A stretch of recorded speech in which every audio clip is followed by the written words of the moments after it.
अजून बी एवढं वय झालं तर नाका गटपडी काढते. नमस्कार. नमस्कार.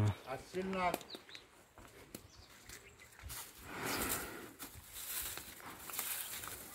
कुठे गेलेत बाबा? बाबा गावाकडे गेलो. बर बर. गटपडी काढतोय अजून. एवढं काय असं चालूच आहे बघा. काय असं आम्ही आता व्हिडिओवर मोबाईलवर बघतोय. होय होय.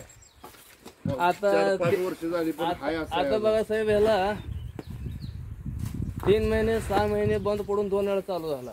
अरे बापरे. परत मला 6 वर्षात त्रास होता. 6 वर्ष. तर त्या 6 वर्षाच्या त्रासामध्ये तसे गाया काढलेल्या आता हळदल्यात आणि काय हळदा झालेत. आता परफेक्टली गाया काढावं लागलाय. काय अडचण नाही. आता मध्ये अडचण होती, म्हणजे गाया काय बऱ्याचपैकी माघारी बी गेल्या त्या त्रासामध्ये, पण आता व्यवस्थित झाला. वय झालं. हा नाही, वय तसं लय झालं नाही. नाही आपली सांभाळणी कमी झाली हा भिवून शेणी. आता वय बघा 13 रनिंग आहे बघा. आलं मग. वडिलांना आणता येईल घरी जाऊन? हो जाऊन आणता? नमस्कार या. 13 रनिंग आहे. डबल ना हा डबल नव्हतं. ह्याला येसन घालताना मी व्हिडिओ बघितलाय. खाली पाडलाय आणि पुन्हा येसन घातली. साईडला पुन्हा येसन घातली पाडून. वडिलाला घेऊन या. तुम्ही इथं पाडलेला व्हिडिओ माहीत असलं तर जागेवरनं लगे घेऊन या. माणसं आमच्या इथे लय दिवसाची भेट राहिलेली आहे पेंडिंगला. 5 मिनिटं भेटले तरी ऐकत नाही.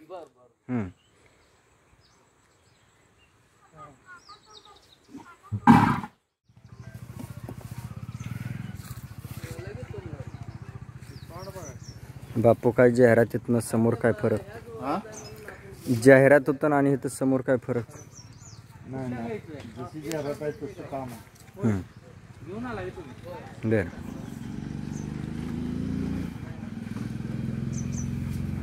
काय आपल्या चॅनलची कामगिरी काय चुकली नाही ना? नाही चुकले. आपल्या अभ्यासाला शोभतंय का? सोबायचं आपलं कामच आहे ना. चांगलं.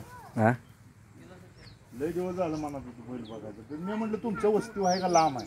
ती जमलिंग झालं माझं. म्हणून तुम्ही नाव काढत नव्हता. हा पण बैला श्राद्ध आलंय. पण माझ्या परीने मी काम कर्तव्य केलं. आपला नसताना उजेडात बैल आणला तुम्ही. नाही, आपला दारात नसताना सुद्धा कर्तव्य केलं. दिवसाबरोबर दाखवायचं. दावाच केलं.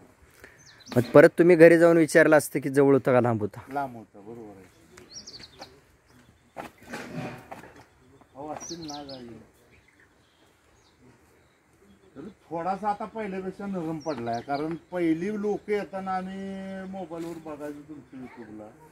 एवढ्या जवळ सुद्धा लोक येऊन देत नव्हतं. आता बैल जरा थोडासा थकल्यागत वाटतो.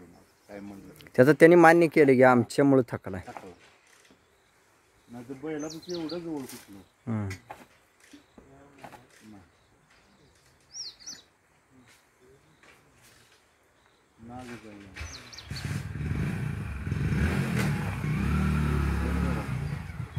प्रत्यक्षात बैल बघायला मिळाला आज.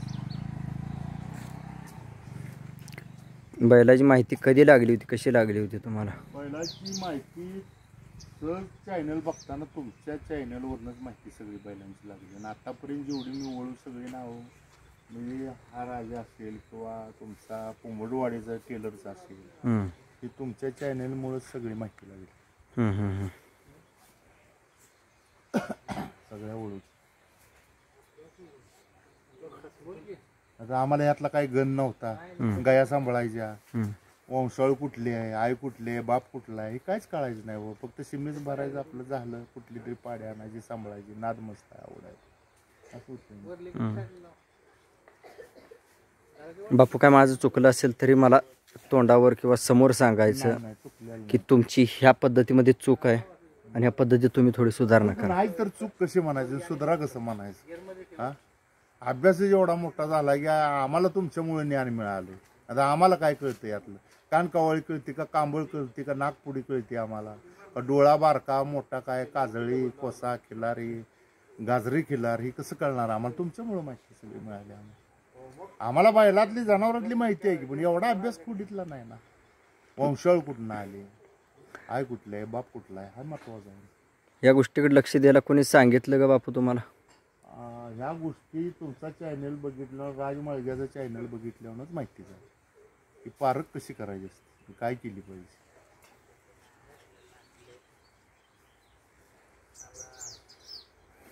तुमच्या आयुष्यात चॅनल बघायला कधी सुरुवात केली आणि किती चॅनल बघितले?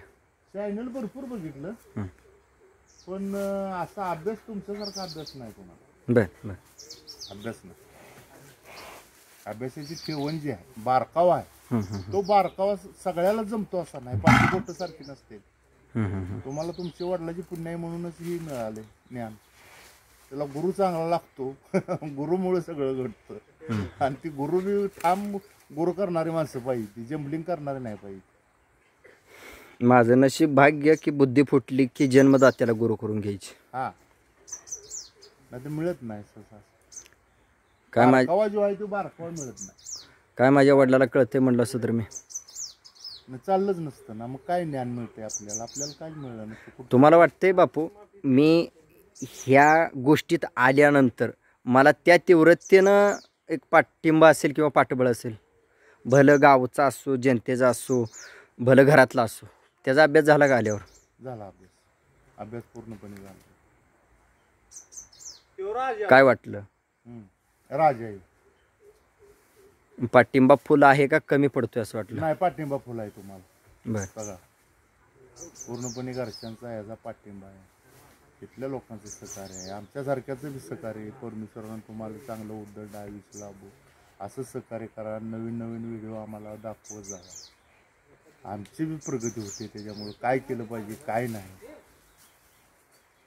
कसा बारकावा तपासला पाहिजे, त्यातला अभ्यास कसा केला पाहिजे. तुम्ही चोरून काय ठेवत नाही, उघड सगळं करता, एवढं महत्वाचं.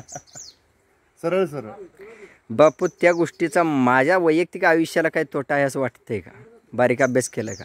मी उघड सगळं करतोय त्यामुळे मला काय तोटा होऊ शकतो का भविष्यात? काय अर्थानं तोटा होऊ बी शकतो, काय अर्थानं तोटा हो बी नाही म्हटलं पाहिजे. कारण तुम्ही समाज प्रबोधन करताय आणि उघड मनानं करताय. परमेश्वर तुम्हाला कुठं कमी करणार?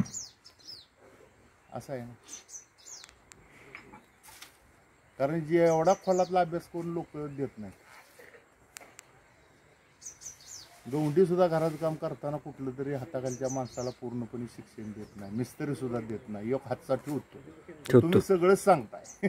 हे महत्वाचं आहे. पुढल्या पिढीला काहीतरी त्यातलं ज्ञान मिळावं, गोवंश वाढावा, लोकांनी गाय गुरी पाळावी, ते दृष्टिकोन मोठा तुम्ही मार्गदर्शन करताय.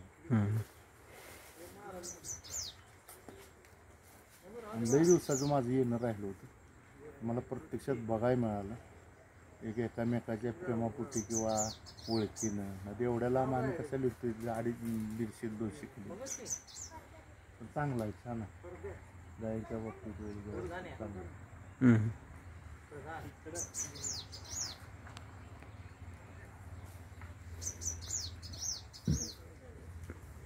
आयुष्यात ही शेवटची संधी असणार आहे, शेवटचीच वेळ असणार आहे शेवटची की चवीच्या गोष्टी डोळ्यासमोर बघून अनुभवणे.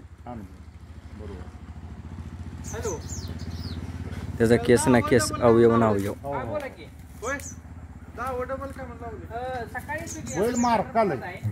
बैल आता थोडा थंड आलाय. मी काय सांगतो, 10% सुद्धा बैल नाही. तुम्ही जुनं बैलाचा व्हिडिओ जर बघितलं तर एवढ्या जवळ माणूस नाही बैला पाहिजे. नमस्कार. ही मामा सेवा करतात बैलाची. सगळं धुणं